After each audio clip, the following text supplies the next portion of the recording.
नाज़रीन, बेटियों को हमेशा बोझ ही क्यों समझा जाता है। अगर घर में बेटियों के साथ कोई मसले हों तो इज्जत खराब ना होने के डर से बेटियों को चुप करवा दिया जाता है। आज जो बात मैं आपको बताने जा रही हूँ वो सुनकर आप लोग दंग रह जाएंगे कि एक बाप को अपनी बेटी की इज्जत की नीलामी के बारे में पता है, उसके बल्कि पूरे घर को पता है, लेकिन वो बाप अपनी बेटी को कह रहा है कि अगर तुमने मुंह खोला या आगे कहीं बात की तो मैं तुम्हें मार दूंगा, तुम्हें नाले में फेंक दूंगा। आज हम बात करेंगे एक ऐसी लड़की के बारे में जिसका नाम बताना शायद मेरे लिए मुनासिब नहीं है। आई डोंट नो कि क्योंकि उसने मना किया हुआ खुद भी कि हम मेरा नाम सोशल मीडिया पर ना आए। बेटी तो है ना वो, एक बेटी जिसको उसका पुप्पा उसके घर में ज्यादती का निशाना बनाता रहे और लगातार उसको 200 रुपये का लालच देकर ये कहता रहे कि ऊपर चलो और मैं आया, फिर उसको करके उसके साथ करता रहे और घर वालों को शक भी ना हो।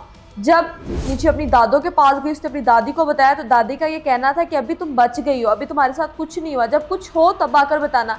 आखिरकार हम उस चीज़ का इंतजार क्यों करते हैं जब हमारी बेटियां जो हैं वो दरिंदगी का निशाना बन जाती है। फिर हम लोग जगह जगह हम अपनी बेटी के लिए इंसाफ चाहते हैं। जब हमें इस चीज़ का पता चल जाता है कि हमारे घर में हमारी बेटी महफूज नहीं है तो उस वक्त हम लोग ये सब क्यों नहीं करते, हम अपनी बेटी की हिफाजत उस वक्त क्यों नहीं करते। जब पुप्पा बच्ची को दरिंदगी का निशाना बना रहा था, बच्ची डर कर नीचे आई और पुप्पा की बहन से उसने कहा कि ऊपर मेरे साथ ये काम हो रहा है, लेकिन पुप्पा ने ये मानने से इनकार कर दिया। उसने कहा ये चीखती हुई इसलिए क्योंकि इसके ऊपर छिपकली गिर गई थी। इसके दादों के घर गई, दादों को बताया तो दादों ने कहा अगर तुमने मुंह खोला तो हम तुम्हें मार देंगे, मैं तुम्हें घर से अब बाहर निकाल दूंगी।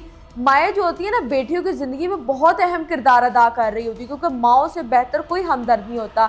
इस बच्ची की माँ, जब ये बच्ची 4 साल की थी, इसे छोड़कर चली गई थी और बापों को बहुत शौक होता है औलाद को अपने पास रखने का, लेकिन औलाद की परवरिश बाप नहीं कर सकता। एक बेटी का हमदर्द बाप कभी नहीं बन सकता, वो सिर्फ बेटे का हमदर्द बन सकता है।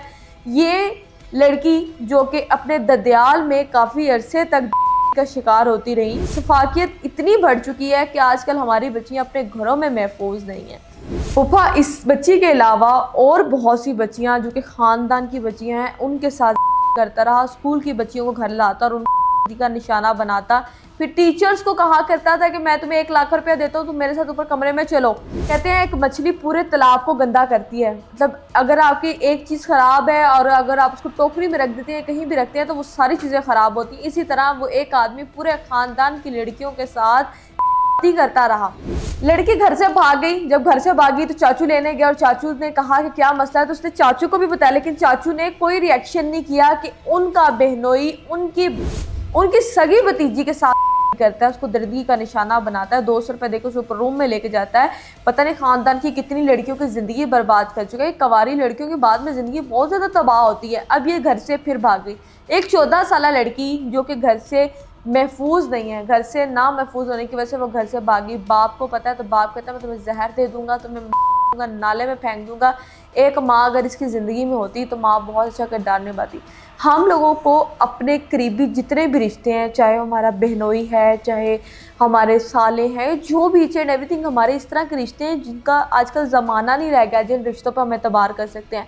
हमारे घर कोई गैर मर्द आ रहा है तो हमें पहले अपनी बेटियों को महफूज करना चाहिए, क्योंकि आजकल जो सोसाइटी में चल रहा है, लोग सिर्फ इस चीज़ की ताक में रहते हैं, खूबसूरत लड़की है, अच्छा लड़की है, छोटी छोटी बच्चियों को का निशान बनाते हैं।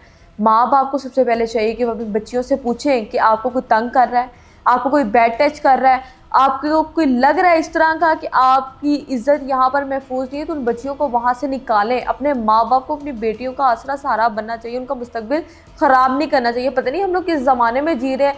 एक दादी जो कि अपनी सगी पोती को अपने जवाई की वजह से के लिए तुल पड़ी है, उसको कह रही है मैं तुम्हें किसी को पता है, और इस चीज़ का भी वो दावा करती है जब तुम्हारे साथ कुछ हो जाए तब तुम यहाँ आना। मतलब जब आपकी इज्जत की नीलामी अच्छी तरह हो जाएगी तब आप इस पर एक्शन लेंगे। फिर आप लोग इंसाफ के मुंतज़िर होते हैं कि हमें इंसाफ दिया जाए। सबसे पहले आप लोगों को अपनी बेटियों को, जब बेटियां जवान हो जाए तो जॉइंट फैमिली में नहीं रहना चाहिए। ये जॉइंट फैमिली में रहने के नुकसानात आपके सामने हैं। बेटियों को जॉइंट फैमिली में अगर आप रखते हैं तो उनको महफूज भी रखें, उनकी देखभाल करें, देखें कि कौन इर्द गिर्द आपकी बेटी को गलत नज़र से देख रहा है। आपकी बेटी उसकी सफाकियत का निशाना ना बन जाए, उसकी का निशाना ना बन जाए। आपकी बेटी की इज़्ज़त महफूज रहनी चाहिए। देखते रहिए 94 न्यूज़।